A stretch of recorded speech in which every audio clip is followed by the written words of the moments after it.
அஸ்ஸலாமு அலைக்கும். ஹாதிக் M channel. இன்றைக்கி மட்டன் குழம்பு எப்படி வைக்கலான்னு பார்க்கலாம் வாங்க. அதுக்கு 2 கிலோ மட்டன் எடுத்து வச்சுருக்கேன்.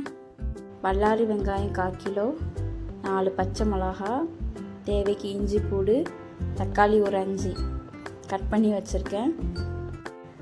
கருவேப்பட்டை, ஏலக்காய், கிராம்பு எல்லாத்தையும் திரித்து வச்சுக்கலாம். நம்ம தாளிச்சிடலாம். அதுக்கு குக்கர் வச்சுருக்கேன்.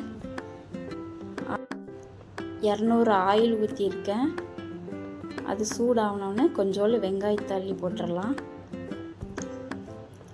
கொஞ்சம் பொரிஞ்சதுக்கப்புறம் நம்ம இஞ்சி பூடு போடலாம்.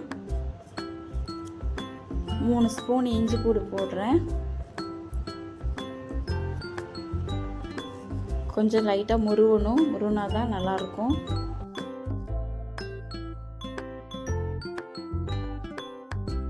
பட்டை, ஏலக்காய், கிராம்பு திரிச்சு வச்சுருந்தோம்ல, அதில் கொஞ்சோண்டு அள்ளி போடுறேன். நிறைய போட்டால் ரொம்ப வாசமாக இருக்கும், சாப்பிட முடியாது. அது எண்ணெயிலே அப்படியே வதக்கி எடுத்துருங்க. அப்புறம் நம்ம மட்டனை போடலாம்.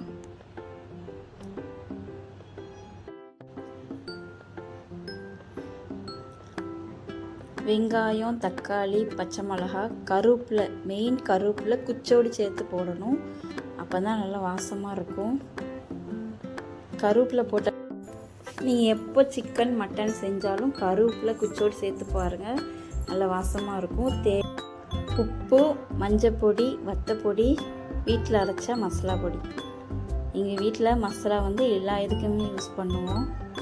வீட்டில் அரைச்ச மசாலா மீன் குழம்புக்கு, சிக்கன் குழம்பு, மட்டன் குழம்பு எல்லாத்துக்கும் யூஸ் பண்ணுவோம்.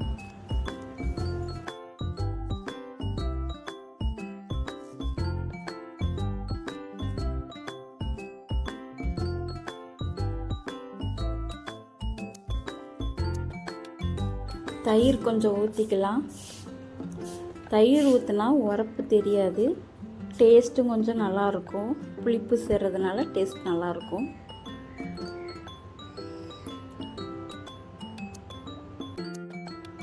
கட்டியாக இருக்கிறதுனால கொஞ்சோண்டு தண்ணி ஊற்றிருக்கேன். அப்போ தான் பெரட்ட முடியும்.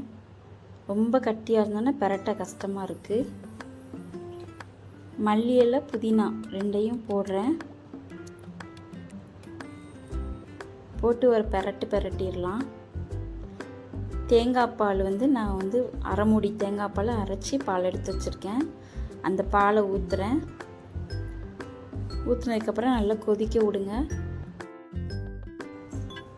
கொதிச்சதுக்கப்புறம் நம்ம தண்ணியை பார்த்துட்டு நம்ம மூடி போட்டுடலாம். ஒரு 6 விசில் வச்சு எடுத்துட்டேன்.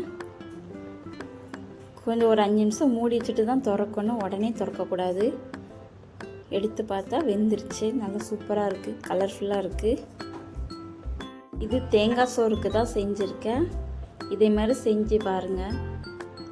என் வீடியோ பிடிச்சிருந்தா சப்ஸ்கிரைப் பண்ணுங்கள், ஷேர் பண்ணுங்கள், சப்போர்ட் பண்ணுங்கள். வீடியோவை பாருங்கள். அஸ்ஸலாமு அலைக்கும்.